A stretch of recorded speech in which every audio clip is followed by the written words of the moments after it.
Les événements qui ont déclenché la réalisation de ce documentaire se sont déroulés à Breitenbach au Rhin, en Alsace, où les auteurs de ce film résident. Un groupe d'habitants du village, opposé à l'installation d'une antenne de téléphonie mobile à proximité des maisons, nous a proposé de nous joindre à leur action. Ce qui, au départ, n'était qu'une simple activité de militants, s'est transformé en une enquête complexe qui a révélé des enjeux insoupçonnés, dépassant largement notre problématique locale. Pierre-Emmanuel Georges est médecin. Père de 2 enfants, il est parmi les premiers concernés par ce projet d'antenne. Sa maison est toute proche du lieu d'implantation prévu. Depuis des semaines, il a examiné dans la littérature scientifique les études sur la question des ondes électromagnétiques et de la santé. Quand j'ai vu effectivement sur PubMed la quantité d'études qui existaient déjà dans ce domaine-là, qui montraient des conséquences pour la santé, je me suis dit c'est pas possible d'accepter d'être exposé effectivement aux champs électromagnétiques produits par cette antenne, d'accepter que nos enfants soient exposés 24 heures sur 24 pendant des années à quelque chose qui modifie le fonctionnement des cellules, à quelque chose qui modifie le fonctionnement physiologique de l'organisme et qui peut induire des cancers. Après une première rencontre des habitants avec le maire, qui n'est pas favorable à la demande du collectif d'éloigner l'antenne, ses membres viennent lui remettre le rapport Bioinitiative. C'est une compilation d'études publiées dans des revues scientifiques sur les risques potentiels des champs électromagnétiques dus à l'électricité et aux radiofréquences de la téléphonie mobile. Ce que je voudrais faire devant la presse, c'est vous remettre donc officiellement ce rapport. C'est le rapport Bioinitiative voilà, ça, que je connais. Voilà. Dès le début de son opposition à l'antenne, le collectif découvre qu'il est très difficile de convaincre les élus d'adopter une approche précautionneuse. Aujourd'hui, l'OMS, le Parlement européen, tout le monde, il y a beaucoup de pays, il y a une multitude d'expériences qui ont été menées. Il n'y a aucun lien direct entre les champs électromagnétiques et ces maladies. Des informations contradictoires sur les ondes électromagnétiques alimentent des points de vue complètement opposés. En 2009, sur le site de l'Organisation mondiale de la santé, on peut lire « Compte tenu des très faibles niveaux d'exposition et des résultats des travaux de recherche obtenus à ce jour, il n'existe aucun élément scientifique probant confirmant d'éventuels effets nocifs pour la santé des stations de base et des réseaux sans fil. » Par contre, le Parlement européen, en septembre 2009, adoptait un texte qui contredisait le point de vue rassurant de l'OMS. Le Parlement s'inquiète en particulier des résultats du rapport international Bioinitiative sur les champs électromagnétiques qui révèle les dangers sur la santé des émissions de type téléphonie mobile, UMTS, Wi-Fi, WiMAX, Bluetooth et le téléphone à base fixe, DECT. Il constate à cet égard que les limites d'exposition aux champs électromagnétiques fixées pour le public sont obsolètes. Sur les antennes relais, que disent les ministères en France?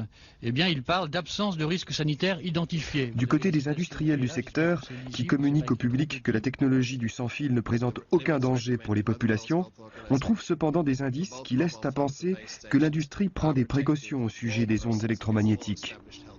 Certains fabricants de téléphones portables font figurer sur les notices d'appareils des précautions d'utilisation à respecter. Utilisez un kit main libre si disponible, et gardez le BlackBerry à au moins 25 mm de votre corps. Ceci inclut l'abdomen des femmes enceintes et le bas de l'abdomen des adolescents, quand le BlackBerry est allumé et connecté au réseau. On trouve même un brevet déposé en 2004 par l'opérateur Swisscom pour réduire les émissions Wi-Fi qui contribuent à la pollution électromagnétique, appelée aussi électrosmog. L'influence de l'électrosmog sur le corps humain est un problème connu. Quand par exemple des cellules humaines ont été irradiées avec des champs électromagnétiques, des dommages clairs sur le matériel héréditaire ont été démontrés et des indices d'une augmentation du risque de cancer sont apparus. Toutes ces informations contradictoires s'appuient sur des recherches scientifiques très nombreuses dans ce domaine et dont les résultats divergents créent une importante controverse au sein de la communauté scientifique.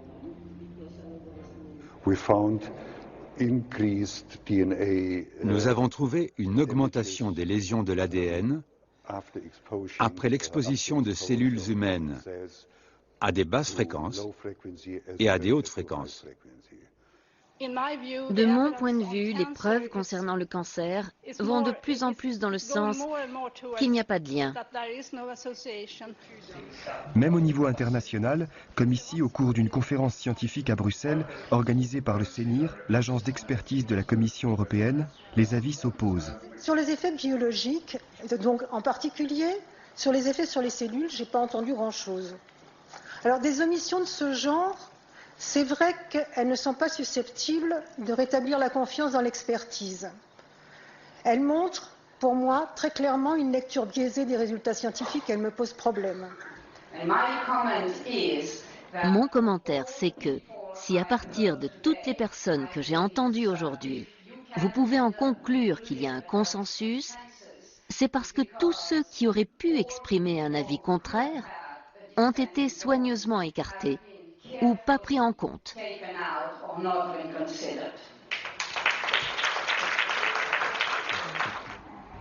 Pour faire entendre une autre voix que le discours officiel qui nie les risques de la technologie du sans-fil, le collectif décide d'organiser une conférence publique. Nous avons demandé une réglementation pour que le développement de la téléphonie mobile puisse se faire dans le respect des conditions de vie et de santé de tous, ce qui n'est pas du tout assuré aujourd'hui au niveau de la réglementation actuelle. Ce soir-là, ceux qui avaient fait le déplacement allaient commencer à comprendre pourquoi il existe des avis aussi divergents sur le sujet. Pour les études financées sur fonds publics, 83% d'entre elles relevaient des effets de l'utilisation portable sur nos organismes. Lorsqu'il s'agissait d'études financées par les industriels, on n'en trouvait plus que 33%. Les chiffres là sont tout à fait révélateurs. Bonsoir. Je m'appelle donc Kerstin Stenberg. La correspondante en Alsace de l'association Prix Artem allait nous conduire quelque temps plus tard en Suède pour rencontrer son amie Mona Nilsson. Mona Nilsson est une journaliste d'investigation qui a écrit 2 livres et des centaines d'articles sur le sujet. Cette rencontre devait être décisive pour comprendre les jeux d'influence qui alimentent la controverse autour des ondes électromagnétiques.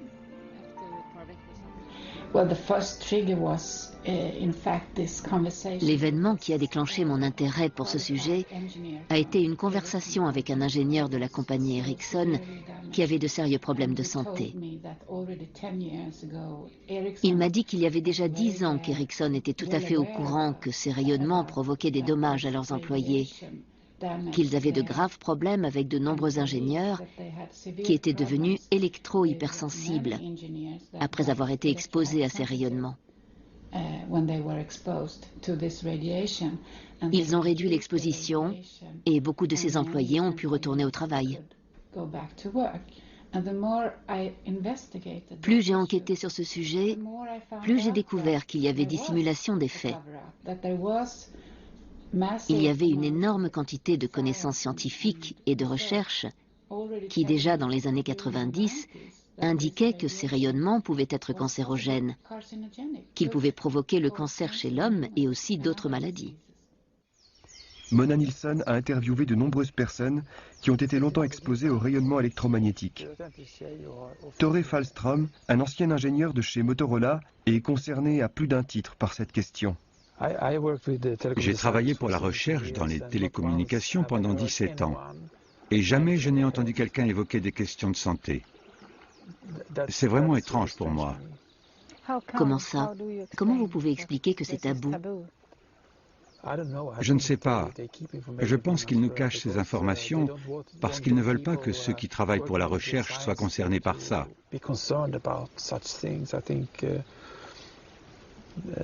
Je pense que ce sujet est traité par d'autres départements.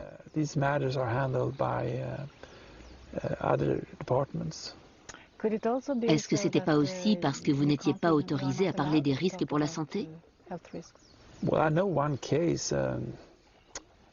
Je connais le cas d'un ingénieur d'Ericsson qui sait que la technologie du sans-fil, la technologie des téléphones portables, a des conséquences sur la santé. Mais il a trop peur de perdre son travail pour agir.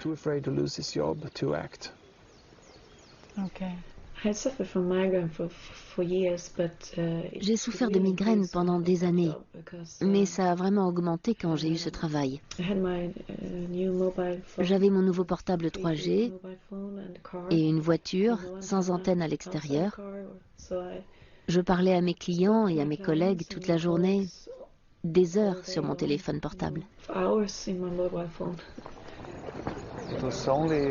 C'était il y a tout juste 3 ans, quand j'ai rencontré ma femme. Nous nous sommes installés dans le même appartement. C'est alors qu'elle est tombée très malade. Nous avons compris qu'il devait y avoir quelque chose en lien avec son équipement, parce que Toray avait beaucoup de matériel. On a observé qu'il y avait une différence quand on débranchait les systèmes sans fil. Les voisins avaient du sans-fil, de la Wi-Fi, juste derrière le mur de notre chambre. J'ai changé de chambre, j'ai essayé de dormir sur le canapé. Ça allait un peu mieux. Ce n'était pas un bon endroit. Non. Oui, ce premier bâtiment près de la gare. Il y avait à peu près une centaine d'antennes sur différents sites, dirigées vers notre maison.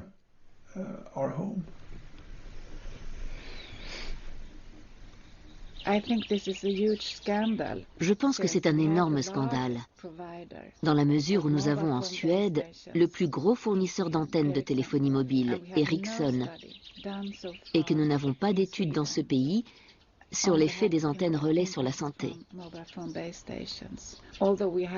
Pourtant, on a énormément de gens qui souffrent et qui témoignent de pathologies et de symptômes graves. On a aussi de nombreux témoignages de personnes qui doivent quitter leur maison parce qu'ils deviennent de plus en plus malades à cause des antennes relais. Elle avait des maux de tête terribles, des migraines. Et ce n'est pas des migraines ordinaires. C'est au point que tu veux te tuer. C'est aussi affreux que ça. Et elle disait, je veux arrêter de vivre. Elle souffrait tellement, elle pensait que ça valait pas la peine de vivre avec cette douleur.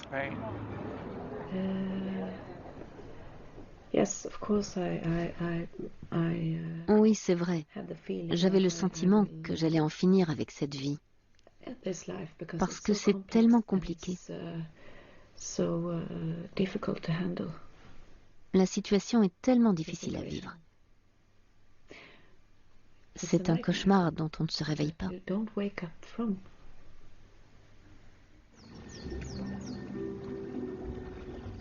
Mona Nilsson s'est interrogée sur les raisons pour lesquelles les autorités sanitaires internationales, en présence d'éléments scientifiques contradictoires et d'une controverse importante, ont penché vers la thèse qui nie l'impact des ondes électromagnétiques sur la santé.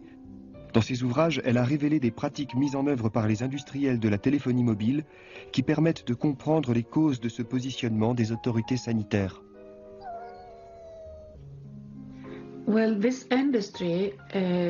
Cette industrie, pour protéger ses activités, ses bénéfices et ses produits, ils utilisent une stratégie que j'appelle la stratégie de défense de produits. Et l'objectif de cette stratégie, c'est de conserver une réglementation et des lois favorables aux affaires de cette industrie. Et l'industrie a adopté une stratégie depuis une vingtaine d'années qui provient des États-Unis, au fond qui provient, c'est une stratégie déjà adoptée dans les années 30 par Reynolds et par Philip Morris pour défendre le tabac.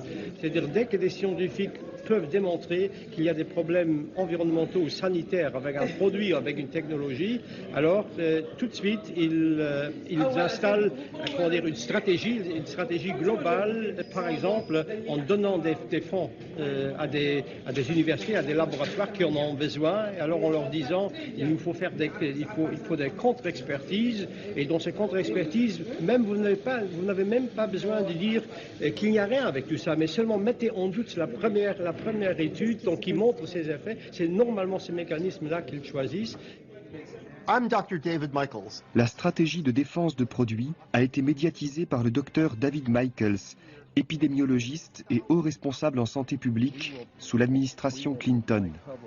Il a écrit un livre intitulé « Le doute et leurs produits » ou « Comment l'attaque de l'industrie sur la science menace notre santé ». Il a révélé que les industriels du tabac aux États-Unis ont été les premiers à mettre au point les techniques de défense de produits. Dans les années 50, des études scientifiques indépendantes avaient déjà éveillé les premiers soupçons sur la nocivité de la cigarette. Alors s'est répandue l'idée que le tabac pouvait être dangereux pour la santé. Les politiques ont voté des lois afin de protéger les populations. Le public, qui jusque-là fumait en toute innocence, a réduit sa consommation. Les industriels ont compris que ces lois menaçaient leur activité. Les fabricants de cigarettes sont contactés à cette époque par le cabinet de relations publiques Hill & Knowlton de New York, qui propose ses services pour empêcher de nouvelles réglementations qui limiteraient plus encore la vente du tabac. Les communicants mettent au point une stratégie de défense de produits qui consiste à tromper le public et la classe politique en mettant en doute les preuves scientifiques qui s'accumulent sur la dangerosité de la cigarette. Avec la complicité de scientifiques mercenaires, ils construisent minutieusement et de toutes pièces une incertitude sur la nocivité du tabac. Le doute est notre produit, car il est le meilleur moyen de combattre l'ensemble des faits qui existent dans l'esprit du grand public. C'est aussi le moyen d'établir une controverse. La stratégie de base des relations publiques des fabricants américains pour répondre à la controverse sanitaire autour du tabac est gérée par l'Institut du tabac et se concentre sur les techniques et pratiques suivantes. Faire connaître la recherche scientifique financée par l'industrie qui produit des preuves contraires aux conclusions défavorables ou du moins aide à garder la question ouverte. Aujourd'hui, la connaissance de ces archives permet de reconnaître ces mêmes méthodes qui sont toujours utilisées par d'autres industries. Pour certains observateurs, dont la journaliste Mona Nilsson, la téléphonie mobile serait dans ce cas. Une partie de cette stratégie consiste à financer de la recherche scientifique pour montrer que cette technologie ne représente aucun risque pour la santé et de danger pour les gens et l'environnement. Par conséquent, cette industrie finance beaucoup de recherche et cette recherche ne montre pas d'effets provenant de ces rayonnements. Ils mettent en place des cabinets, des cabinets d'avocats, etc. pour défendre leurs produits et ils ont des milliards pour le faire, ils ont l'argent pour le faire et comme ça ils arrivent toujours à créer le doute et dans le doute le décideur politique ne va pas agir parce qu'il va dire oui les uns disent il y a quelque chose, les autres disent il n'y a rien et donc je ne peux pas agir, il faut refaire des études. Alors ils ont atteint leur but, c'est de gagner du temps, de pouvoir écouler leurs produits. Après avoir conçu la stratégie de défense de produits pour l'industrie du tabac, le cabinet de relations publiques Hill & Knowlton a proposé ses compétences à des clients potentiels. Ce document vante des exemples d'industries toxiques ou polluantes dont le cabinet a assuré avec succès la défense auprès des agences sanitaires ou devant les tribunaux. Amiante, dioxine, CFC destructeur de la couche d'ozone. Dupont a demandé à Hill & Knowlton de l'aider à calmer les craintes, à obtenir de meilleurs avis sur le problème et à gagner 2 ou 3 ans avant que le gouvernement interdise les CFC. La situation de la création du doute et de l'entretien du doute a changé au fil des années. Et donc maintenant, ce sont finalement des scientifiques qui vont porter la parole du fait qu'il n'y a pas d'effet, que ce n'est pas démontré. Et si tous les scientifiques étaient parfaitement indépendants, on pourrait discuter uniquement de science sur la valeur de ces risques. Et vraisemblablement, un certain nombre des scientifiques qui sont présentés comme indépendants ont en réalité des conflits d'intérêts. À la suite de Hill & Knowlton, une nouvelle catégorie de consultants est née. Ce sont des cabinets de conseil qui recrutent des membres de la communauté scientifique, monnayant leur expertise de 80 à 900 $ l'heure pour défendre des industries dont les produits sont fortement suspectés d'être dangereux pour la santé ou l'environnement. Cette stratégie a un double objectif. Empêcher l'adoption de réglementations strictes qui conduiraient à limiter, voire interdire certains produits toxiques, et éviter aux industriels les charges financières d'indemnisation des victimes professionnelles et environnementales. Nos nombreux engagements sont conclus directement avec de grandes entreprises ou par des avocats ou des compagnies d'assurance dont les clients anticipent ou sont engagés dans des procès relatifs à leurs produits, équipements ou services. Nous appliquons notre expertise à résumer, à interpréter les données scientifiques et conduisons des études épidémiologiques. En 1993, aux États-Unis, Larry King reçoit dans son émission David Reynard, un citoyen américain qui attaque les opérateurs de téléphonie mobile suite au décès de sa femme d'une tumeur au cerveau. L'événement provoque une vague d'inquiétude dans le pays. Les cours de la bourse des opérateurs de téléphonie mobile chutent. Des particuliers annulent leur abonnement. L'année suivante, en 1994, une étude conduite par les docteurs Lei et Singh met en évidence que les émissions de téléphonie mobile provoquent des dommages sur des cellules cérébrales de cerveau de rat. La direction de Motorola, une des entreprises du secteur les plus influentes de l'époque, met immédiatement en place une stratégie de défense de produits, comme le révèlent ces extraits d'un document de travail confidentiel publié en 1997 par la revue indépendante Microwave News. Comment Motorola peut-il minimiser l'importance de l'étude de Lei? Quelles études pouvez-vous citer pour prouver que l'énergie des radiofréquences n'affecte pas l'ADN? Il n'est pas dans l'intérêt de Motorola de se mettre en avant sur ce sujet.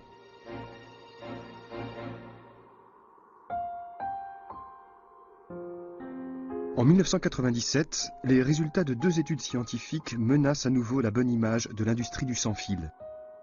Les docteurs Tice et Hook montrent que les radiofréquences détruisent les noyaux des cellules. Ces travaux sont confirmés la même année par l'équipe du docteur Roti Roti, en partie financée par Motorola. C'est dans ce contexte qu'Exponent, le cabinet de conseil en défense de produits, va être choisi par Motorola pour mener une étude publiée en 1999 sur les téléphones portables. Exponent a conduit une grande étude sur la santé au travail parmi les employés de Motorola pour examiner si l'exposition aux ondes électromagnétiques sur les postes de travail avait une incidence sur les cancers du cerveau et du système sanguin. Cette étude a montré un faible lien entre l'exposition professionnelle au rayonnement électromagnétique et le cancer. Ces conclusions rassurantes ne sont pas à elles seules un indice d'une activité de défense de produits. C'est le parcours de Michael Kelch, responsable de l'étude chez Exponent, qui jette un doute sur l'objectivité de ce travail. Michael Kelch est spécialiste des industries à problème. Il est venu au secours de la compagnie pétrolière Texaco Chevron, poursuivie en justice depuis 20 ans par l'État d'Équateur, en produisant des rapports qui nient les conséquences sur la santé des pollutions environnementales du pétrolier.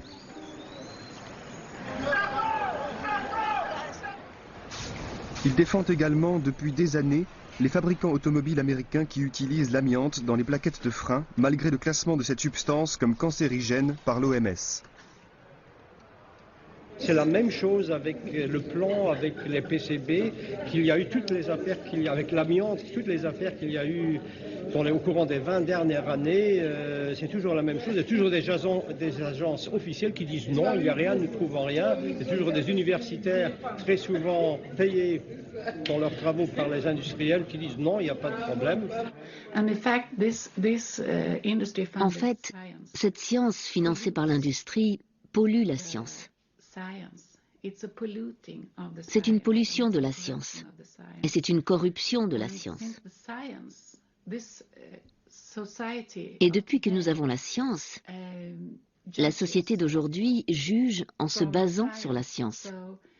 Donc, c'est une stratégie très importante et très efficace pour l'industrie.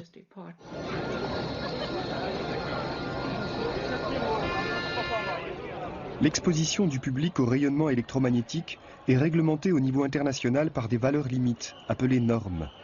Ces normes, qui peuvent varier dans un rapport de 1 à 100 d'un pays à l'autre, sont contestées depuis des années par des scientifiques et des citoyens.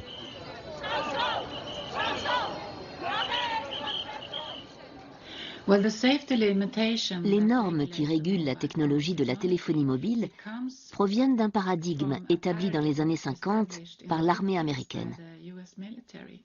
Et ce paradigme, qui s'appelle le paradigme thermique, considère que les seuls effets dangereux de ces rayonnements se produisent quand les radiations sont tellement fortes qu'elles élèvent un peu votre température, de 1 degré centigrade.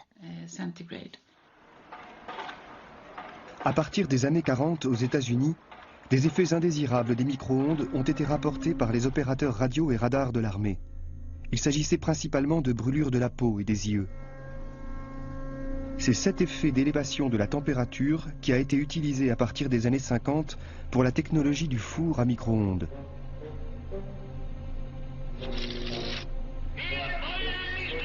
Dix ans plus tôt, l'urgence historique de la guerre conduit à concentrer une activité de recherche intense dans le domaine électronique. La technologie des micro-ondes devient aux États-Unis prioritaire, au même titre que la recherche atomique. Les radars se développent, se miniaturisent et sont produits en série pour être utilisés dans les avions. les radars jouent un rôle essentiel dans la victoire des Alliés.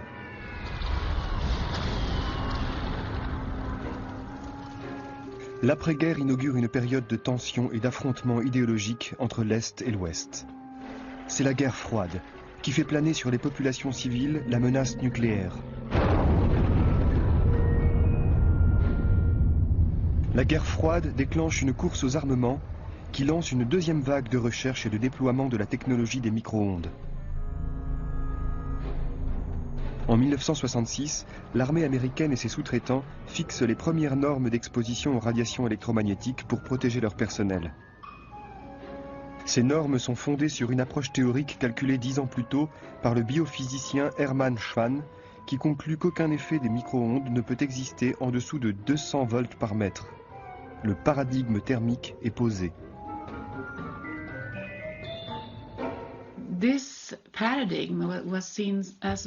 Ce paradigme était très important pour les militaires et la défense des États-Unis, particulièrement durant la guerre froide dans les années 70. C'était considéré comme stratégique pour la défense des États-Unis, qui avait un système de radar très efficace. Et ce système avait besoin de ses limites très élevées. Mais depuis les années 60, au sein de l'armée américaine, le doute commence à planer sur l'innocuité de la technologie des micro-ondes en dessous des seuils fixés pour protéger des effets thermiques.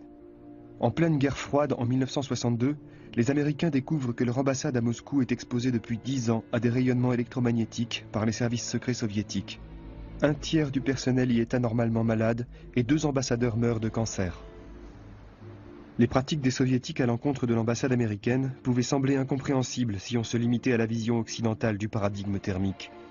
Mais les Russes avaient développé une approche élargie des effets des micro-ondes. Pendant les années 60 et 70, les scientifiques d'Europe de l'Est ont fait des études sur les effets biologiques non thermiques de ces expositions aux micro-ondes.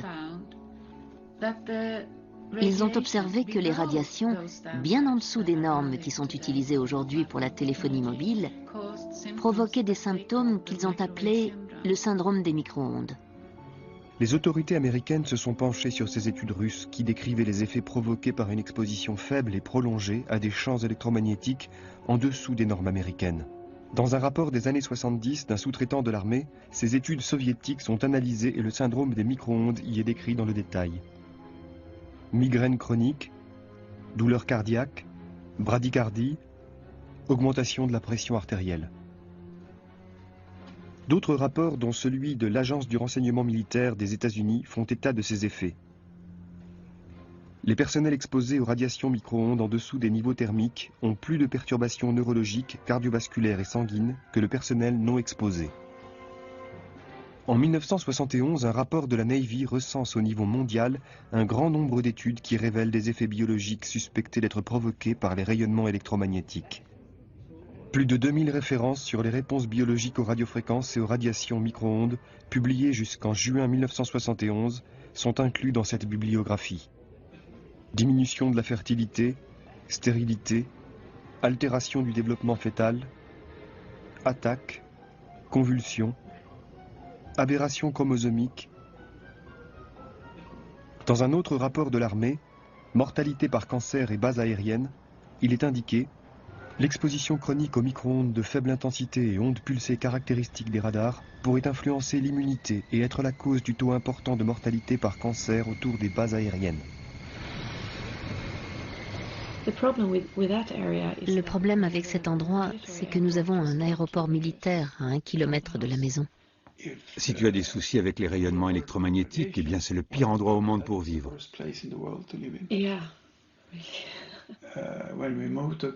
Quand on a déménagé à Gamla-Lidköping, c'était un rêve qui se réalisait, parce qu'on pouvait habiter dans ces anciennes maisons en bois.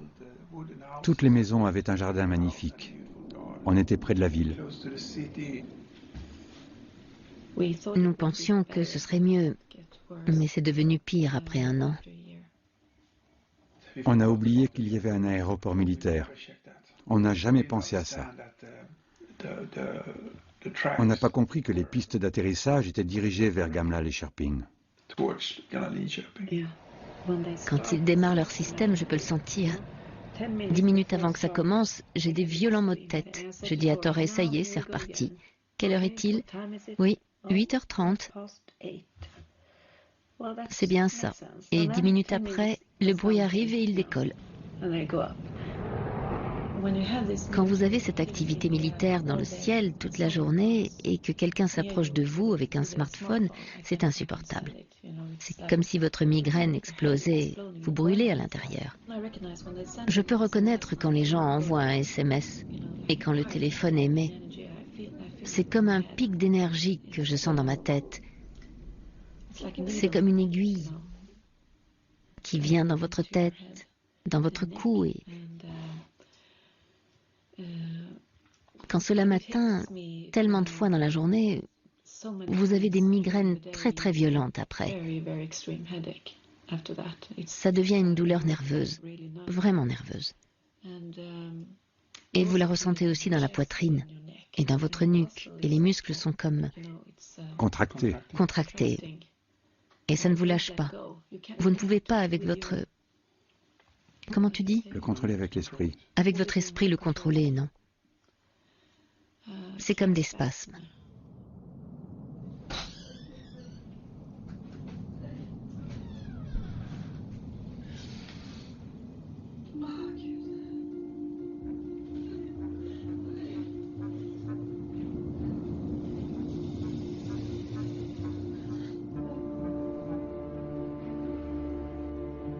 Les effets des micro-ondes sur la santé, mis en évidence par les scientifiques russes, n'étaient pas l'unique raison de l'intérêt de l'armée américaine pour les travaux soviétiques dans les années 70. Le développement d'armes utilisant les micro-ondes les préoccupait davantage.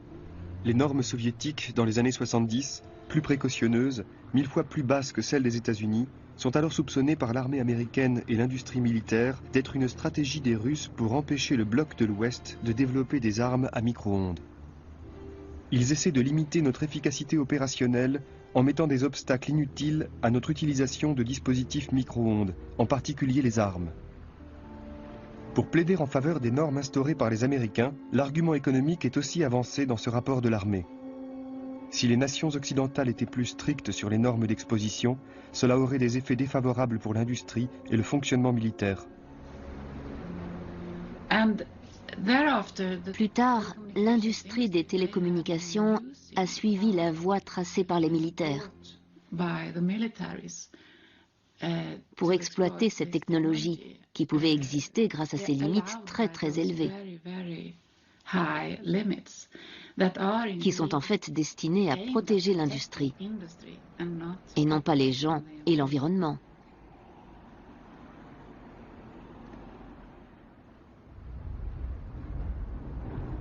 Dans les années 90, en Amérique du Nord et en Europe, avec le déploiement de la technologie des téléphones cellulaires, les normes américaines de 1966 ont été divisées par 10 pour mieux protéger le public des effets thermiques. Ces normes sont encore en vigueur aujourd'hui. Elles limitent l'exposition de 41 à 61 volts par mètre selon les technologies. Le travail d'établissement de ces normes d'exposition au public a été financé par le département de la Défense des États-Unis et c'est l'IEEE, un organisme professionnel d'ingénieurs dont l'objectif est la promotion de l'électricité, de l'électronique et de l'informatique, qui a été chargé de fixer ces normes.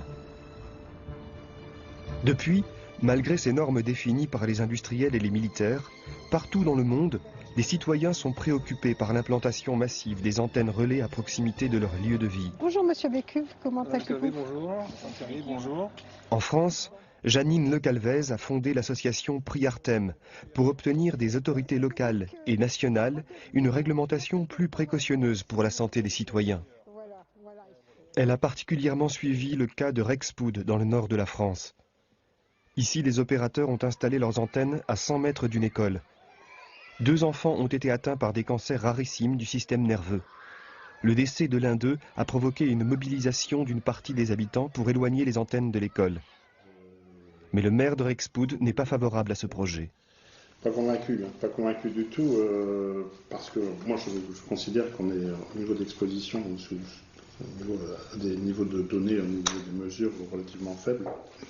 Notre position en général, c'est de dire il y a suffisamment de signaux aujourd'hui concernant les effets des ondes électromagnétiques sur nos organismes pour qu'on applique le principe de précaution, qui est un principe constitutionnel. C'est pour ça que nous disons, à partir du moment où les normes actuelles ne nous protègent que des effets dits avérés et non pas du tout des effets dits suspectés, on n'est pas du tout dans le cadre de l'application du principe de précaution, et donc il faut les revoir. Et dans le cadre de ces revisions, nous demandons qu'on réduise ces normes à 0,6 volts par mètre. Cette question de l'exposition du public est l'enjeu majeur dans l'affrontement qui oppose les industriels et la société civile lorsque chacun appelle la classe politique à trancher. Les normes actuelles s'appuient sur l'idée qu'il faut assez d'énergie pour chauffer les tissus du corps. C'est une notion complètement dépassée. Il est clair qu'il y a des effets biologiques, certains très significatifs, très en dessous du niveau nécessaire pour chauffer les tissus. En Europe, la plupart des pays qui ont adopté les normes de 61 à 41 volts par mètre l'ont fait sur les recommandations de l'ICNIRP, une organisation très critiquée par certains élus et des membres de la société civile. Les normes auxquelles nous sommes soumises à l'heure actuelle dépendent de l'ICNIRP, l'Institut international de protection contre les rayonnements non ionisants. C'est cet institut qui a mis au point les normes officielles européennes. Et par ailleurs, l'ICNIRP a été dénoncé par les eurodéputés de la précédente mandature comme étant une émanation des industriels du secteur. On retrouve ce problème de manque d'indépendance. Dans ce rapport, j'attaque l'ICNIRP, c'est-à-dire c'est ce comité international qui est une ONG privée située à Munich, très proche des industries, des opérateurs, donc, et qui préconise des valeurs seuil absurdes, absolument absurdes, seulement thermiques, des valeurs seuil qui respectent seulement donc, la protection contre l'effet thermique de ces ondes, et les effets biologiques sont amplement démontrés, c'est absolument clair, je le dis dans mon rapport. L'ICNIRP a ses origines dans les enjeux de la défense américaine, pendant la Seconde Guerre mondiale, au sein du projet Manhattan, destiné à développer la bombe atomique.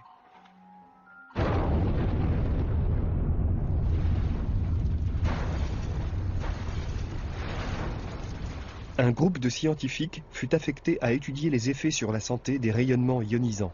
Ces physiciens nucléaires ont ensuite créé en 1956 une organisation professionnelle, la Health Physics Society, aux États-Unis, puis au niveau international, l'IRPA, en 1965. Le but affiché de l'IRPA est de développer des pratiques de protection vis-à-vis des rayonnements ionisants, utilisés en médecine et dans l'industrie. C'est ce groupement de scientifiques, financé par l'industrie nucléaire, qui crée en Europe, en 1992, une filiale de l'IRPA, la Commission internationale de protection contre les rayonnements non ionisants, ou l'ICNIRP, destinée à mettre en place des standards dans le domaine des rayonnements électromagnétiques. Encore aujourd'hui, plus de 20 ans après sa création, l'ICNIRP est toujours financé par l'IRPA, qui participe à la nomination de ses experts, et tout document qui émane de l'ICNIRP doit obtenir l'aval de l'IRPA avant publication. L'ICNIRP est composé d'experts qui sont tous d'accord sur le fait que ces normes, basées sur le vieux paradigme des années 50, suffisent à protéger la santé humaine.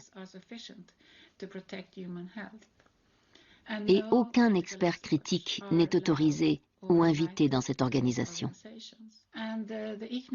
Et l'ICNIRP défend, rapport après rapport, ces vieilles normes qui montrent de plus en plus qu'elles ne protègent pas la santé humaine et l'environnement.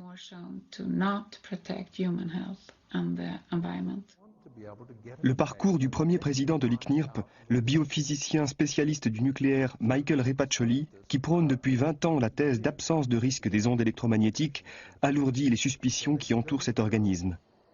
En 1990, en Australie, Michael Repacholi témoigne dans un procès en tant qu'expert pour défendre les intérêts d'une compagnie d'électricité.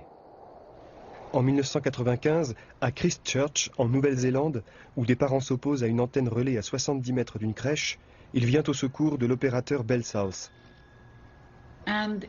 Et en 1995, il a proposé à l'Organisation mondiale de la santé de mettre en place une organisation pour traiter la question du risque pour la santé des ondes de la téléphonie mobile. L'Organisation mondiale de la santé a accepté sa proposition. et il est devenu le responsable, à l'Organisation mondiale de la santé, du projet CEM sur les champs électromagnétiques.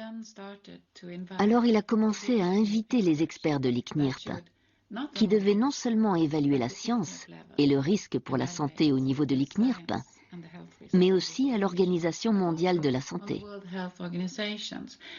Et il a créé ainsi l'illusion qu'il y avait deux grands organismes évaluant la science et le risque pour la santé de cette technologie. Mais en fait, ils étaient constitués par les mêmes personnes. Dès ses débuts, le projet EMF affiche dans ses objectifs la mise en place d'un programme d'harmonisation des normes. L'objectif du projet EMF est d'encourager l'établissement de limites d'exposition et d'autres mesures de contrôle fournissant un niveau identique ou similaire de protection de la santé pour tous. C'était aussi une campagne pour les normes de l'ICNIRP et pour stopper les pays qui pensaient à baisser les normes, pour qu'ils ne le fassent pas justement. Aujourd'hui, en Russie, les normes d'exposition aux ondes électromagnétiques sont de 6 volts par mètre au lieu des 61 volts par mètre en vigueur dans la plupart des pays du monde. D'autres pays ont aussi adopté cette norme de 6 volts par mètre, comme la Suisse, la Chine et l'Inde. Paradoxalement, le but du projet EMF au sein de l'OMS est d'inciter les pays ayant des normes strictes à les abandonner pour adopter les normes des pays occidentaux qui sont moins protectrices des populations. Effectivement, ça paraît logique de monter vers les pays qui sont plus protectifs, mais tout en sachant que cette protection est basée plutôt sur des mesures qui n'ont pas encore montré qu'il y avait un lien entre l'exposition et les risques pour la santé publique. Vous voulez dire que, par exemple, les études chinoises et russes sur lesquelles sont basées les normes de ces pays n'ont pas montré qu'il y avait un risque pour la santé? Non, j'ai plutôt... en fait, ce sont des normes basées sur une décision nationale prise pour des raisons différentes et combinées, et qui chacun a sélectionné une espèce de son modèle dans l'absence d'une recommandation officielle claire sur ces questions. Donc en fait, c'est plutôt... Non, je ne dis pas qu'il y a des pays qui ont plus logique que d'autres, c'est simplement... peut-être plus de pression sociale en demandant certaines normes que dans d'autres. Il est peu vraisemblable que la Russie, dans les années 90, ou la Chine, ait établi leurs normes d'exposition en cédant à une pression sociale. Ce sont plutôt des recommandations qui font les pays en se basant sur des fois un peu la perception de la population, en suivant d'autres modèles. Nous, on essaye d'harmoniser comment ils vont calculer ces potentiels risques. Donc, on aide dans la méthodologie, mais on n'a pas de normes à proposer par l'instant. En réalité, l'OMS propose à ses pays membres un document modèle pour mettre en place une législation et des normes sur les champs électromagnétiques. Ce sont les seuils de l'ICNIRP, 100 fois supérieurs aux standards russes et chinois, que l'OMS recommande. Dès le début, quand il a démarré ce projet à l'Organisation mondiale de la santé, Repacholi a invité à la fois l'industrie militaire et l'industrie de la téléphonie mobile dans les réunions où ils étaient censés discuter de la connaissance scientifique et des recherches qui devaient être faites sur cette question. Donc, l'industrie a eu de l'influence sur les recherches qui devaient être faites et sur qui devait les mener à travers l'Organisation mondiale de la santé. Vous ne trouvez pas que c'est une situation équivoque pour l'OMS de collaborer avec l'armée américaine pour l'établissement des normes sanitaires? Écoutez, ce n'est pas l'armée américaine, c'est le laboratoire de l'armée américaine. Et je ne sais pas exactement lequel c'est, maintenant il faut que je regarde, mais c'est probablement parce qu'ils ont énormément d'expérience sur les radars. Quand on est dans une organisation qui s'occupe de santé, une collaboration avec une organisation comme l'armée américaine, c'est quand même on va dire des intérêts qui n'ont rien à voir en fin de compte. Une organisation américaine pourrait avoir des intérêts qui vont contre la santé, pourquoi? L'armée américaine? Ce n'est pas une question de l'armée militaire, comme je vous dis. Si jamais il y a un centre qui collaborait, c'était autant que laboratoire. Vous savez que même les... Contrairement aux affirmations de Marianera, les centres de recherche avec lesquels l'OMS collabore font partie intégrante de l'armée américaine. Il co-organise même avec l'OMS des conférences comme celle de Bangkok en 2004, dont le but était de faire adopter par les pays non alignés les normes de l'ICNIRP, moins protectrices des populations.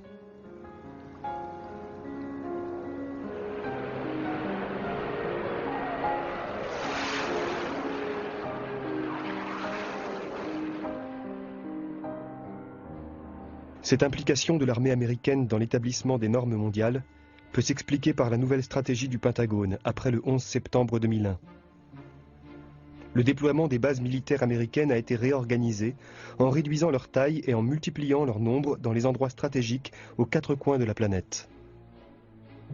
Mais les normes en vigueur en Asie, en Russie et en Europe de l'Est étaient des obstacles pour les équipements radars de ces petites bases américaines. Malgré une importante contestation populaire dans certains pays, comme la Pologne ou la République tchèque, la campagne d'harmonisation de l'OMS, menée par Michael Repacholi, a porté ses fruits. Plusieurs pays ont abandonné leurs normes protectrices pour permettre aux radars américains de fonctionner.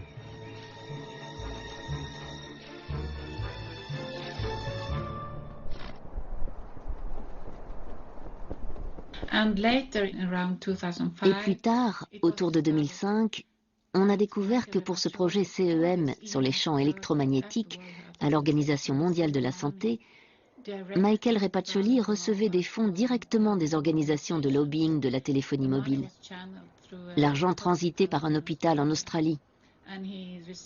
Et il a reçu des sommes importantes pour l'ensemble du projet, qui s'est révélé être une campagne de propagande pour l'industrie de la téléphonie mobile sur le fait que les normes sont sans danger. Dans le monde entier. Ce circuit de financement, qui a longtemps occulté la participation de l'industrie au projet EMF, a été mis en place par Michael Repacholi dès son arrivée à l'OMS en 1995. Rendue publique en 2001, l'affaire a déclenché une pétition internationale demandant la démission de Michael Repacholi.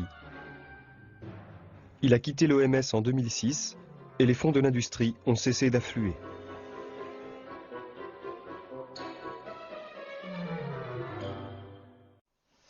Monsieur le maire, vous n'avez pas le moindre doute sur la possibilité qu'il y ait une influence de... vous n'avez pas le moindre doute. Parce que si vous aviez le moindre doute, vous ne pourriez pas dire que la situation vous convient. Je ne dis pas ça, je dis que c'est la moins pire. C'est la moins pire pour le moment. Moi, je n'ai pas entendu clairement de votre part, c'est pour ça que je reviens à ma question. Est-ce que vous n'avez pas le moindre doute ? Est-ce que vous n'avez pas le moindre doute? Est-ce que pour vous, il n'y a pas quelque part le doute sur l'innocuité de ces installations par rapport aux 2 cas qui ont été diagnostiqués dans l'école? Tu crois qu'il subit des pressions pour maintenir à ce point une position Ah oui, intenable. Intenable qu'il ne peut pas justifier, je veux dire.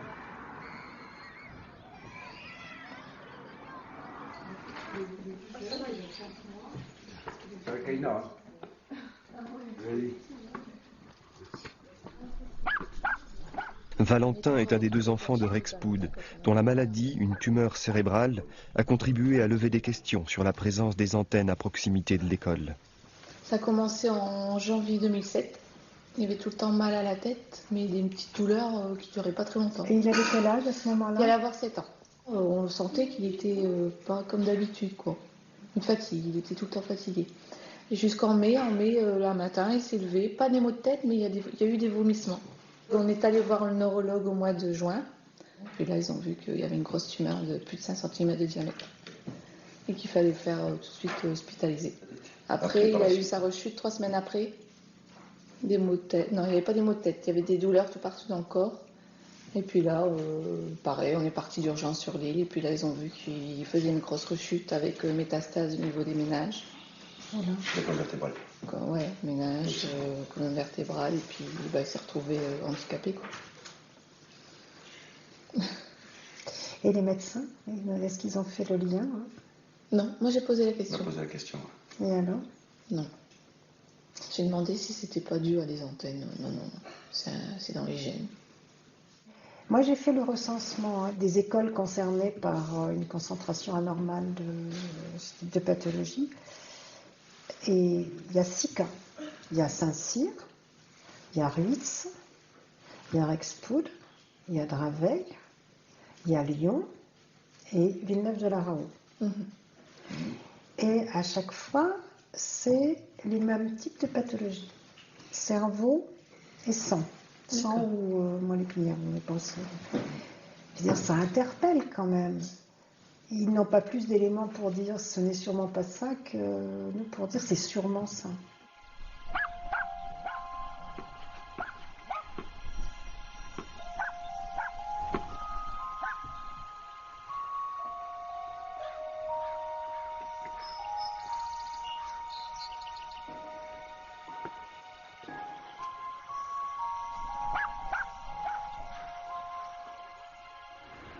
À Rexpoud, en la présence de 2 enfants atteints dans la même école, dont une fillette qui est décédée, les associations ont demandé une enquête sanitaire pour comprendre l'origine du problème.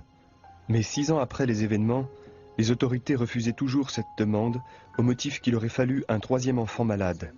Cette tendance qui consiste à demander plus de preuves de la dangerosité d'un produit ou d'une technologie est de plus en plus contestée par des citoyens et des scientifiques. À mon avis, le risque potentiel des champs électromagnétiques pour les enfants, si on se réfère à l'état actuel de la connaissance, est en contradiction avec la position adoptée par les décideurs dans l'industrie, dans la plupart des gouvernements européens et aussi dans l'Union européenne. Franz Adelkofer est professeur de médecine, spécialisé dans les maladies environnementales. Il a travaillé pendant 20 ans pour l'industrie du tabac. Qu'est-ce que l'industrie du tabac a fait? Ils ont essayé de rendre la connaissance confuse dans leur domaine de recherche.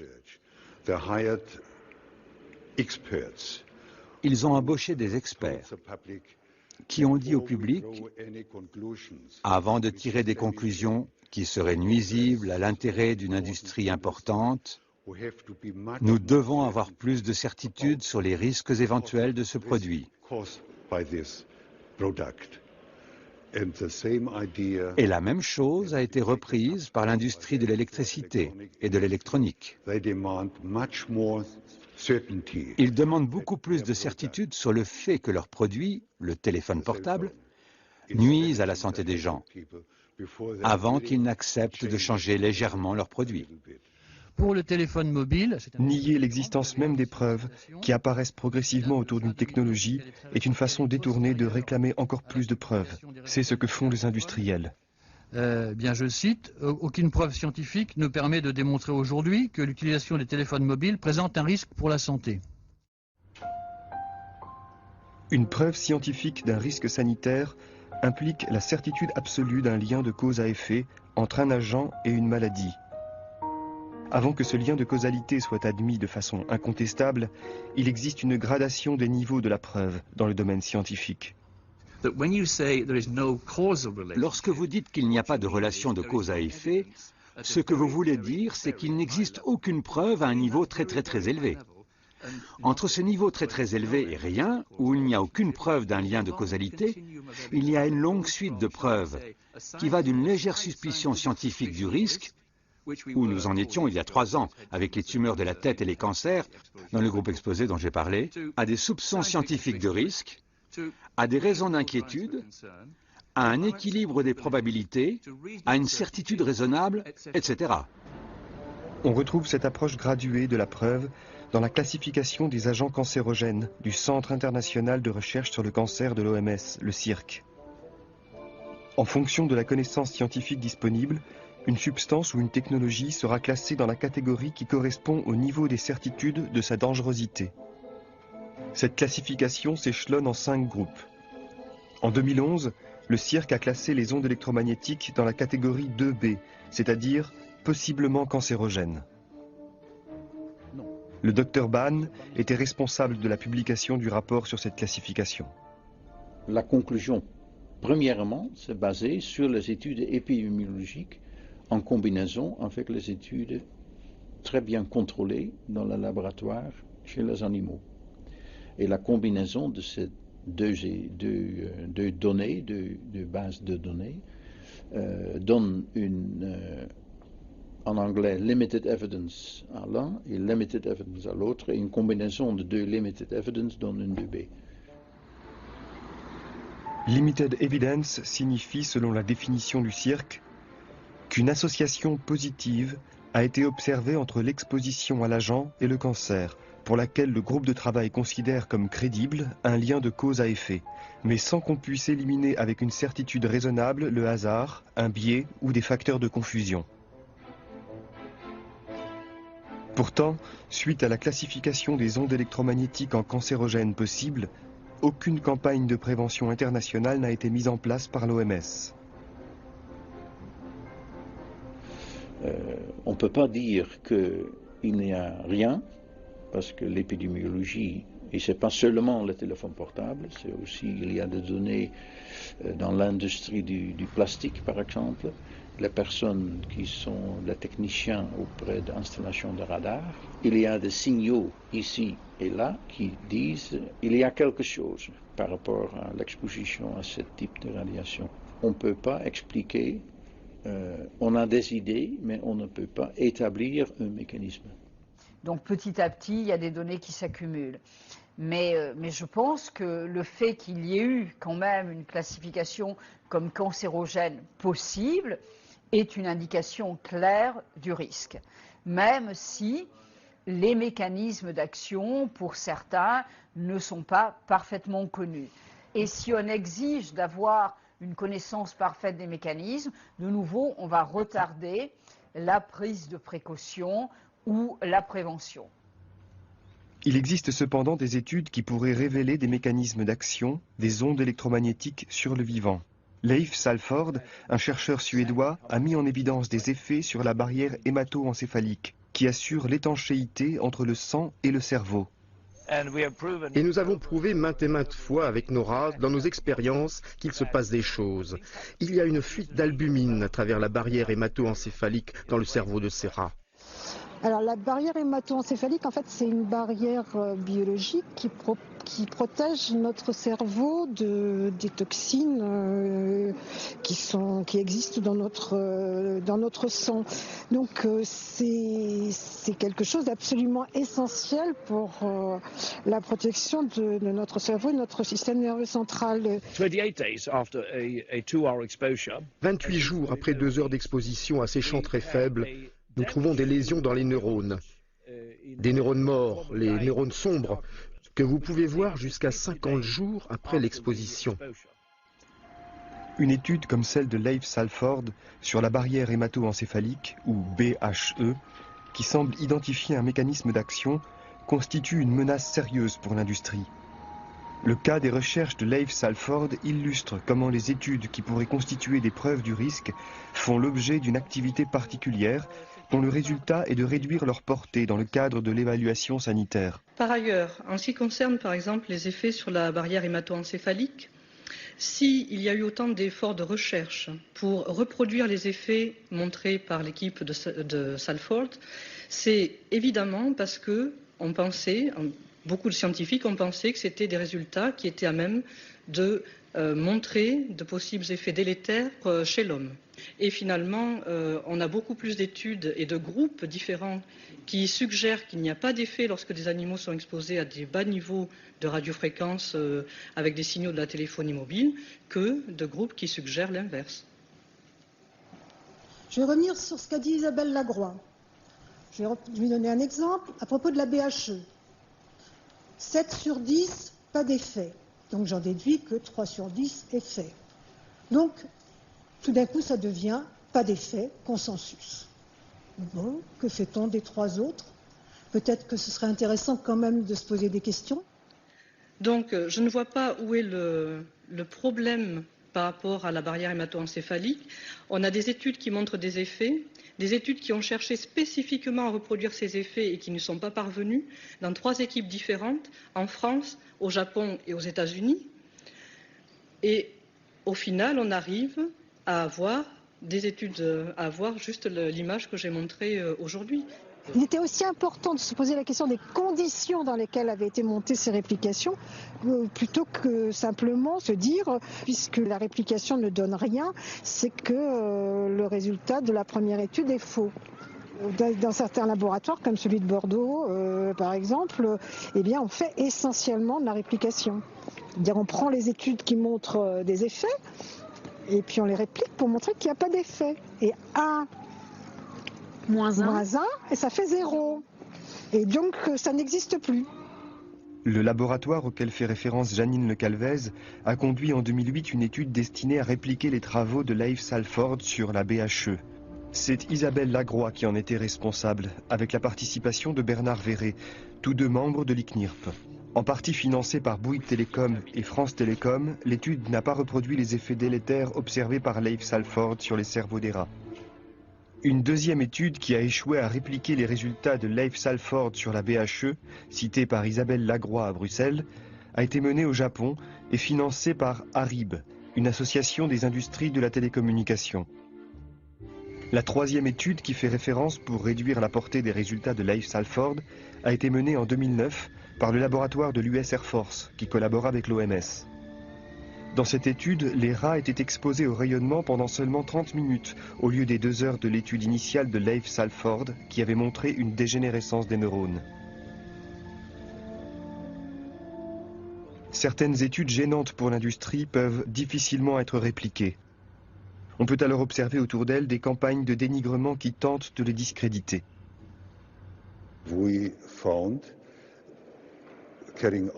Nous avons trouvé, dans le cadre du projet européen Reflex, que les champs électromagnétiques peuvent augmenter les ruptures des brins d'ADN dans des cellules humaines isolées et le taux des micronucléi.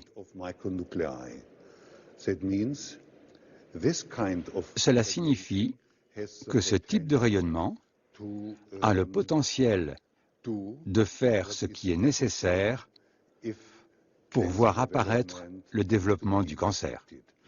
Reflex, c'est un énorme programme financé sur fonds exclusivement publics, ce qui est très rare. Résultat extrêmement important. Et il dit qu'ils aboutissent à des résultats qu'ils n'avaient pas du tout envisagés, qui est qu'il y a des effets génotoxiques. Pour maintenir les normes de sécurité actuelles, les résultats de Reflex devaient disparaître. Et évidemment, cette industrie et ses soi-disant experts ne se gênent pas pour utiliser n'importe quelle méthode criminelle afin d'attaquer les études qu'ils n'aiment pas. Et c'est ce qu'ils ont fait avec les données de l'étude Reflex.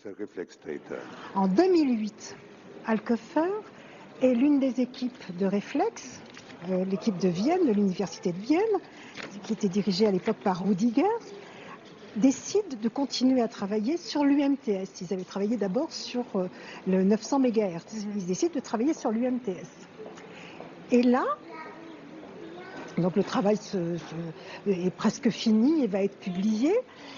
Et là, on trouve sur le bureau d'une des techniciennes un papier qui montre qu'elle a falsifié les données sur l'étude de 2008. Eh bien, on en profite pour dénoncer non pas seulement les travaux de 2008, non pas seulement les travaux de 2004 de cette équipe autrichienne, mais l'ensemble du programme Reflex, en disant Reflex, c'est de la tricherie. 2 commissions d'éthique ont conclu après 6 mois d'enquête qu'il n'y avait pas lieu de mettre en doute la validité de l'étude Reflex. Les données ont été gravement discréditées à cause de cette réputation qui les suit encore. Je peux simplement dire que ça n'a pas d'importance. Depuis, ces données ont été confirmées au moins par 6 ou 7 études, qui bizarrement ne sont pas citées par l'industrie et leurs experts aujourd'hui. À l'origine des attaques contre les résultats du programme Reflex se trouve le professeur Alexander Lerchl de la Jacobs Université de Brême. Alexander Lerchl est consultant pour l'IZMF, un organisme qui représente les intérêts de la téléphonie mobile en Allemagne. Alexander Lerchl a voulu participer à la classification des ondes de la téléphonie mobile par le CIRC en mai 2011. Mais son parcours lui a valu d'être rejeté de la sélection des experts en raison de ses conflits d'intérêts réels. Il lui a également été reproché que la moitié de ses publications récentes sur les radiofréquences ne sont pas des recherches originales, mais des critiques, des études qui suggèrent des effets nocifs de l'exposition aux radiations émises par les téléphones portables. Alexander Lerchl s'est également attaqué à Lennart Hardell, un scientifique suédois dont les travaux représentent une menace majeure pour l'industrie de la téléphonie mobile. J'ai fait de la recherche sur le cancer depuis des années, sur les risques des cancers environnementaux et principalement sur des polluants comme la dioxine, les PCB, etc. Et il y a quelques années, j'étais membre d'un comité suédois pour observer les risques entre les lignes à haute tension et les leucémies et d'autres champs électromagnétiques. Et ce que nous avons vu, une des découvertes, c'est que les gens qui travaillaient dans l'industrie de l'électronique avaient un risque augmenté de tumeurs cérébrales. Ça a été le déclencheur pour commencer à étudier les risques de cancer du cerveau liés aux radiofréquences et aux champs électromagnétiques. Il a montré de manière répétée, durant la dernière décennie, que le téléphone mobile provoque des tumeurs cérébrales. Il a aussi été le premier à montrer que les jeunes, les adolescents, ont un risque beaucoup plus élevé de tumeurs du cerveau que les adultes. Les attaques contre Lennart Hardell ont débuté en octobre 2012, au moment où la Cour de cassation de Brescia, en Italie, s'est appuyée sur ses études pour indemniser Innocente Marcolini, atteint d'une tumeur au cerveau, attribuée entre autres à l'usage prolongé du téléphone portable pour des raisons professionnelles. Immédiatement après ce précédent judiciaire, Alexander Lerchl attaque publiquement Lennart Hardell sur de prétendues irrégularités dans ses travaux, une affaire vieille de 10 ans, dont les accusations avaient déjà été jugées comme non fondées par la communauté scientifique. Cette précédente attaque était survenue en 2002, au moment où Hardell témoignait en tant qu'expert dans un procès contre l'industriel Motorola, où le plaignant était atteint aussi d'un cancer du cerveau.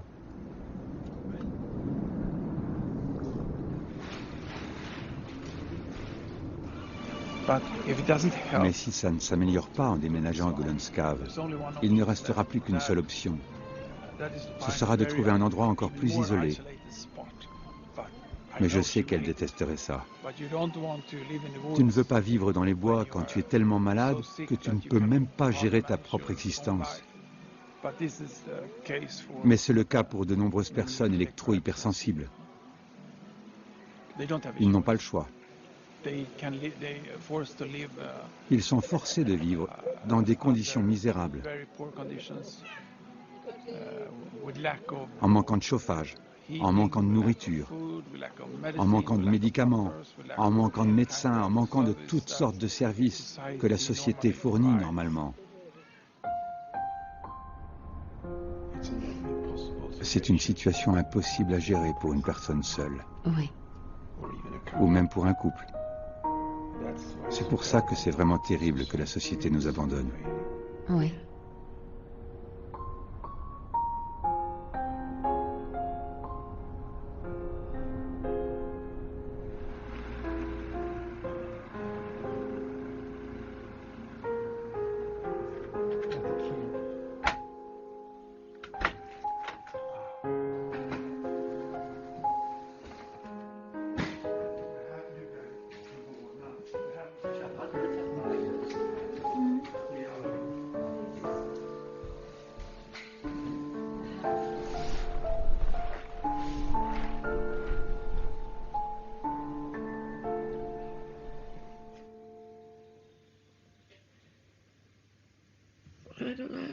J'ai peur de l'isolement, je pense, et de perdre mes amis, parce que certains d'entre eux comprennent, quelques-uns seulement comprennent. Mais quand la société dit que c'est juste de l'imagination, que ce n'est pas le rayonnement qui vous rend malade, c'est une situation sans espoir.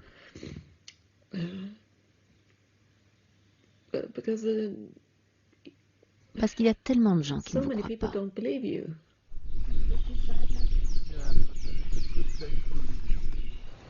Les études épidémiologiques qui analysent les facteurs qui agissent sur la santé des populations, ont une importance particulière dans l'évaluation des risques. En l'absence de certitude sur les mécanismes d'action, elles peuvent révéler des augmentations de cancer pour certains groupes, les plus exposés. Dans le cas de la téléphonie mobile, les gros utilisateurs. L'épidémiologie peut donc contribuer à l'augmentation du niveau de la preuve scientifique. Mais le design, la conception ou l'interprétation d'une étude épidémiologique vont déterminer la nature des conclusions.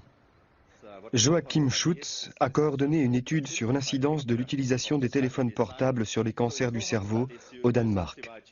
Selon l'aveu même de ses auteurs, le design de cette étude comporte des aberrations majeures dans sa méthode de classement des utilisateurs de mobiles. 200 000 personnes actuellement nous n'avons pas été capables de les relier à des individus, et ceci principalement parce que les abonnements étaient faits au nom de compagnies et pas au nom de personnes individuelles. Donc il y a eu une certaine mauvaise classification, bien sûr. C'est un gros problème, parce que les gens qui ont souscrit l'abonnement ne sont pas forcément ceux qui utilisent le téléphone, et vice-versa. On a pris un groupe des abonnés de téléphones portables, mais on a exclu le groupe qui n'ont pas un abonnement eux-mêmes, mais qui ont un abonnement de leur employeur. Alors on a écarté, laissé à côté un grand groupe d'utilisateurs comme ça, et probablement c'est un groupe dans le haut niveau d'exposition pour la raison de la profession. Et alors c'est c'est incompréhensible comment et pourquoi on a laissé ce groupe à côté là. Et il y a des commentaires sur cette étude-là que c'était effectivement designed to find nothing. Malgré le manque de pertinence scientifique de cette étude cofinancée par les opérateurs Télé Danemark Mobile et Sonophone, Joachim Schutz s'autorise à en tirer des conclusions rassurantes. Néanmoins, cela fournit des preuves contre le risque majeur de tumeurs cérébrales. De 2006 à 2012, Joachim Schutz a mené des recherches pour le compte de l'EPRI, un organisme de promotion des industriels de l'électricité.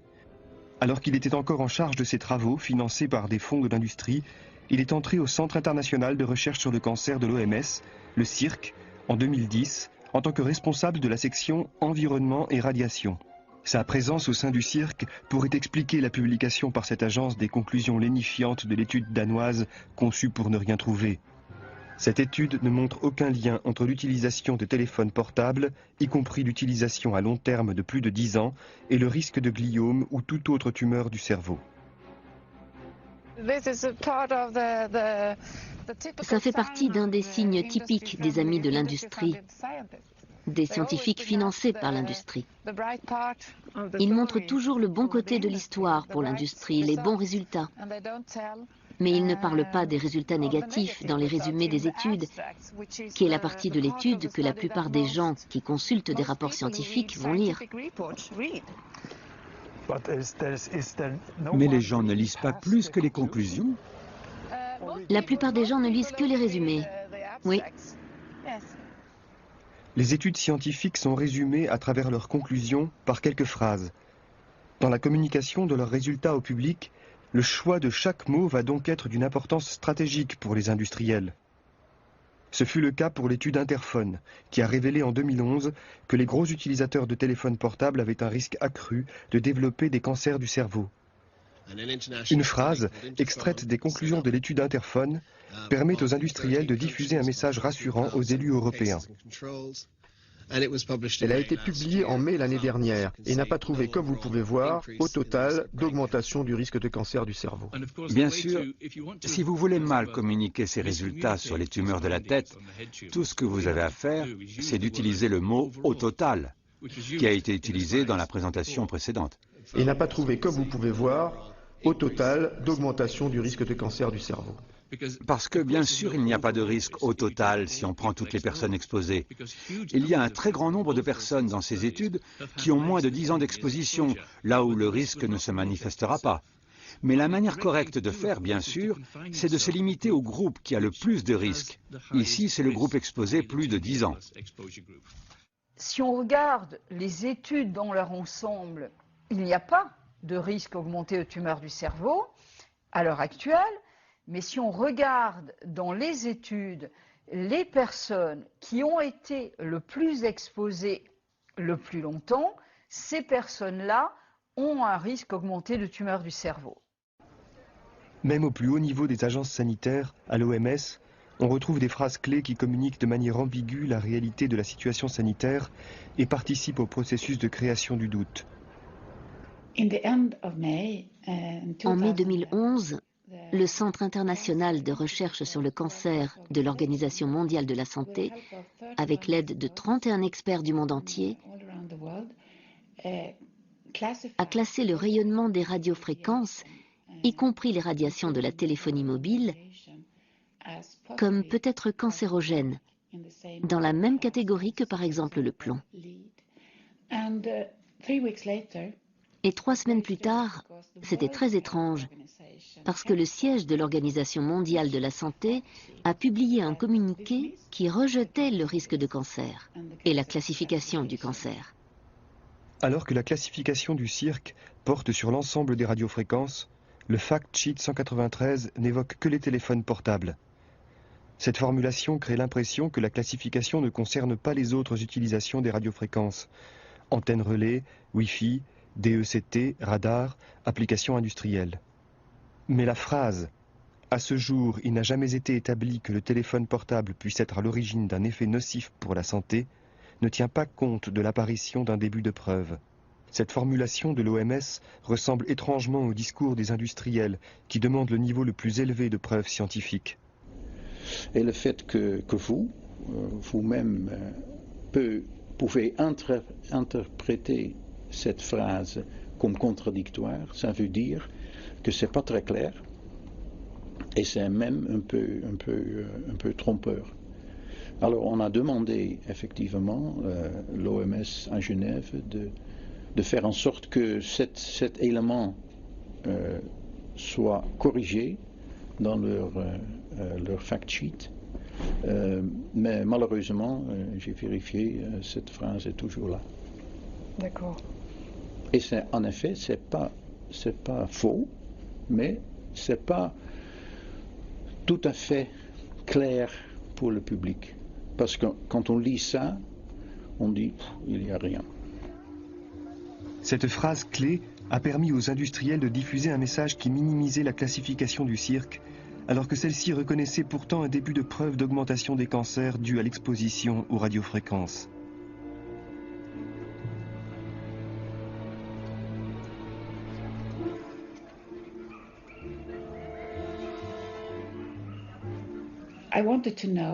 Je voulais savoir. J'ai demandé à la personne responsable à l'Organisation mondiale de la santé, Emily Van de Venter, qui étaient les experts qui avaient écrit ce communiqué. Cette nouvelle information qui contredisait la classification du Centre international de recherche sur le cancer. Et je n'ai eu aucune réponse. Emily Van de Venter est l'actuelle responsable du projet EMF au sein de l'Organisation mondiale de la santé. En juin 2006, c'est elle qui a succédé à Michael Repacholi, qu'elle secondait depuis l'année 2000. Alors, quand j'ai rencontré Emily Van de Venter à Bruxelles, 5 mois plus tard, je l'ai confrontée à mes demandes par email. Et je lui ai dit que je n'avais pas eu de réponse à ma question. Et j'ai répété ma question. Qui sont les experts que vous avez consultés et qui vous ont aidé à écrire ce document? Et elle a encore refusé de répondre à cette simple question. Qui sont les experts? This one was just updated. Yes, but who wrote it? I am in charge of the fact sheet. You wrote it? That the sentences that they're updated with it is a corporate fact sheet. It is not my fact sheet. Yes, but who wrote it at the WHO? I asked you, who wrote? Is it you? When did you or did you consult in July? Or did you consult external experts? Who wrote it? Who were the persons? It was already written. Yes, but we who just you, changed who did? One Yes. sentence, 2 sentences. Who were we, the persons? Who changed the sentence? Yes, was it you or did you consult external I changed experts? the sentence. I consulted with a number of experts. Who were they? What is? I think it's interesting to know who is behind. I can send you some, but I'll have to ask my administration if that is an acceptable question. I think she feels very uncertain of her position. Je pense qu'elle se sent très mal à l'aise dans cette situation. Je pense que c'est quelqu'un d'autre qui lui souffle ce qu'elle est supposée dire. Et elle ne savait pas quoi répondre, si c'était des informations sensibles ou pas. Elle devait avoir l'autorisation de quelqu'un d'autre, et je ne sais pas qui est ce quelqu'un d'autre. Emily Van Deventer n'a aucune compétence dans le domaine de la santé. Elle est ingénieure en génie électrique spécialisée dans les champs électromagnétiques. Elle est membre de l'IEEE, l'organisation d'ingénieurs à l'origine des normes internationales d'exposition du public à la téléphonie mobile. Emily Van Deventer a été professeure au département de génie électrique et informatique à l'Université de Toronto, au Canada. Elle y a conduit des recherches financées par les opérateurs de téléphonie Bell Canada et Nortel, puis elle est rentrée à l'OMS. Pendant sa mission de santé publique, Emily Van Deventer a conservé une proximité avec des scientifiques qui travaillent pour l'industrie.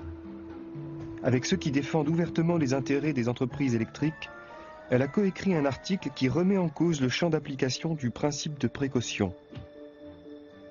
En 2006, elle a co-signé avec Michael Repaccioli et Peter Wahlberg du cabinet de défense de produits Gradient un article qui soutient la thèse de l'innocuité des ondes électromagnétiques pour le public. La signature d'Emily Van Deventer a apporté la caution de l'OMS à ce document, qui depuis a été utilisé maintes fois pour des arbitrages au profit des industriels. Cette question des liens d'Emily Van Deventer avec l'industrie est d'autant plus épineuse qu'il a été révélé en 2000, grâce aux archives du tabac, que l'OMS a été infiltrée pendant plus de 10 ans par l'industrie de la cigarette, et ce, par le biais de ses scientifiques mercenaires. Depuis cet épisode douloureux, qui a secoué l'institution, l'OMS a semblé adopter une position vertueuse, en bannissant de ses groupes de travail tous les scientifiques ayant un quelconque lien avec l'industrie du tabac. Mais cette mesure ne s'est pas étendue aux autres activités industrielles susceptibles de pouvoir, elles aussi, influencer à leur avantage les politiques de santé publique de l'OMS. Connaissant l'indulgence de l'OMS sur les conflits d'intérêts de ses experts, en mai 2011, certains sonneurs d'alerte s'inquiétaient de la composition du groupe de travail qui allait évaluer, pour la première fois, les radiofréquences. Anders Albom devait diriger le groupe qui était capital pour la classification du cancer, le groupe épidémiologique. C'était la partie cruciale de la recherche scientifique, parce que dans les études sur les cellules et chez l'animal, l'industrie de la téléphonie mobile a dominé la recherche. Donc, il n'y avait pas d'équilibre. Personne ne pouvait prétendre que nous avions plus d'études montrant des effets cancérogènes que des études n'en montrant pas. Mais dans le groupe épidémiologique, il y avait en fait beaucoup d'études qui montraient un risque accru de cancer du cerveau. Juste avant la rencontre, nous avons pu montrer que Anders Albom faisait partie des administrateurs de la société de consultants de son frère Gunnar Albom. J'ai aussi pu montrer que son frère avait été un lobbyiste pour le principal opérateur de téléphonie mobile suédois, TeliaSonera, depuis de nombreuses années, sans que personne ne le sache. Il n'avait pas indiqué qu'il était membre du conseil d'administration de cette société de consultants qui mentionne spécifiquement l'industrie des télécommunications comme l'une de ses activités. Suite à la révélation de Mona Nilsson, Anders Albom, ex-membre de l'ICNIRP et toujours consultant pour cette organisation, a dû renvoyer à l'OMS une deuxième déclaration de conflit d'intérêts corrigée.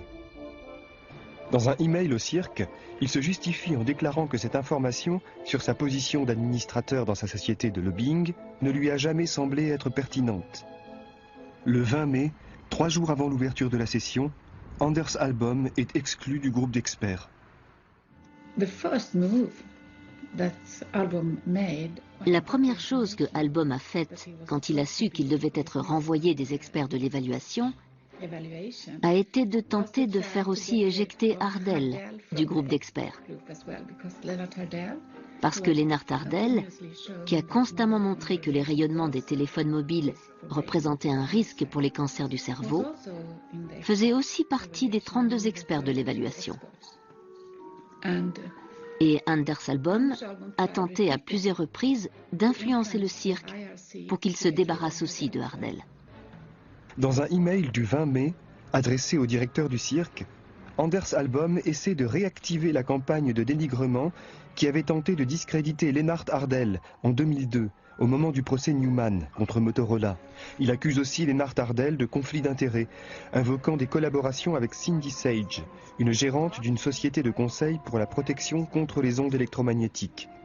Ces deux accusations seront vérifiées par le cirque et rejetées. Lennart Ardel participera à la rencontre. Le dimanche 22 mai à 8h53 du matin, Anders Albom envoie un nouvel email à Christopher Wilde, le directeur du cirque, pour tenter une dernière fois d'obtenir l'exclusion de Lennart Ardel. Le même jour, Maria Fechtin, vice-présidente de l'ICNIRP et proche collaboratrice d'Anders Albom, transfère l'ensemble de cette correspondance à 15 collaborateurs de l'ICNIRP. Le lendemain, jour d'ouverture de la session, elle adresse une lettre au directeur du cirque pour tenter, à nouveau, de faire exclure Lennart Ardel. Le document est signé collectivement par une vingtaine d'experts, dont la majorité sont des collègues d'Anders Albom ou des membres de l'ICNIRP. Le premier signataire est le professeur Hans Olof Adami, un des instigateurs de la campagne de dénigrement contre Lennart Ardel en 2002 et consultant occasionnel pour le cabinet de défense de produits Exponent.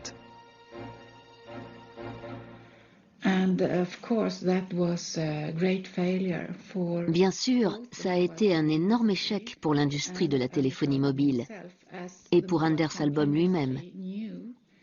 Parce que l'industrie savait que Anders Albom voterait contre la classification des ondes électromagnétiques s'il était resté dans le groupe d'experts.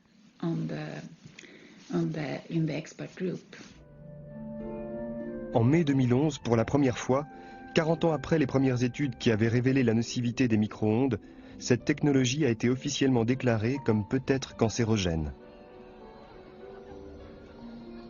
Cet événement n'aurait peut-être pas eu lieu sans l'intervention de lanceurs d'alerte qui se sont relayés depuis plusieurs décennies pour révéler au public les manigances des stratèges de la défense de produits. Mais ce combat est loin d'être terminé, car les scientifiques mercenaires restent impunis. Anders Albom a quitté la société de lobbying Gunnar Albom, mais participe toujours à des programmes de recherche internationaux comme l'étude Cosmos. On retrouve à ses côtés Maria Fechtin, la vice-présidente de l'ICNIRP, et Joachim Schutz, co-auteur de la très critiquée étude danoise Conçue pour ne rien trouver. Quelques jours après la session du cirque, alors que l'OMS se préparait à publier le Fact Sheet 193, qui allait minimiser la classification de son agence d'évaluation, Mona Nilsson mettait la main sur un nouveau document qui allongeait la liste des indices sur les relations de complicité entre l'OMS et l'industrie.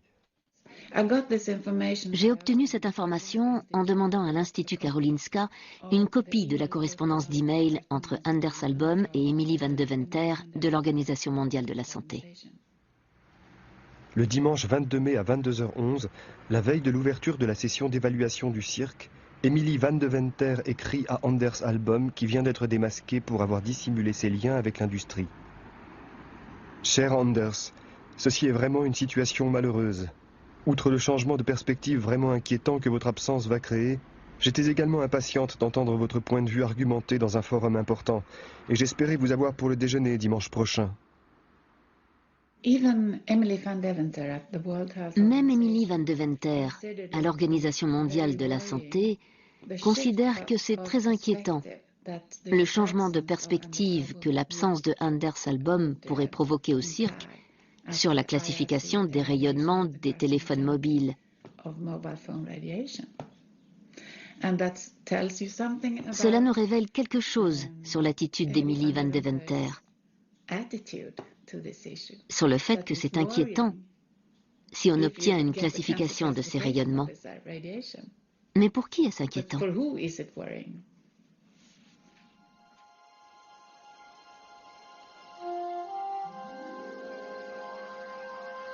Avant que l'histoire commence à Brighton Bar, en fait, j'avais aucune connaissance particulière dans ce domaine-là. Si ce n'est qu'on recevait professionnellement, régulièrement, un petit fascicule signé par le professeur Orango de l'Académie de médecine pour expliquer que non, les ondes, il n'y a pas de souci, tout est maîtrisé. Voilà. Par la suite, effectivement, on a appris qu'il travaillait aussi pour Bouygues Télécom.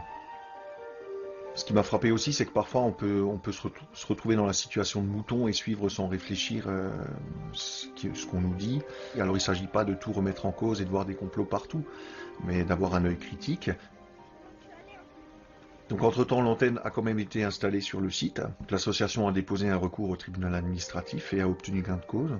Donc l'antenne a été déclarée illégale. Alors on a gagné sur un point d'urbanisme, c'est-à-dire que Orange n'a pas demandé les bonnes autorisations. C'est important d'aller au bout parce que quand les politiques jouent pas leur rôle, c'est la multiplication des petites initiatives au niveau local, des citoyens qui au final arriveront à faire bouger les lignes dans des domaines importants. Chaque être humain aspire à connaître le monde qui l'entoure. Mais à notre époque, cette recherche de la vérité est menacée dans de nombreux domaines par les stratégies de défense de produits des industriels. La manipulation de la science et la création du doute sur la connaissance a pour première conséquence les victimes qui sont atteintes sur le plan physique par des produits ou des technologies délétères. Mais cette activité de fabrication de mensonges atteint aussi les êtres humains sur le plan de la conscience, en maintenant les populations dans une forme d'ignorance. Elle entrave la capacité de chacun d'agir en connaissance de cause, à moins, comme les lanceurs d'alerte, de se mettre en quête de vérité.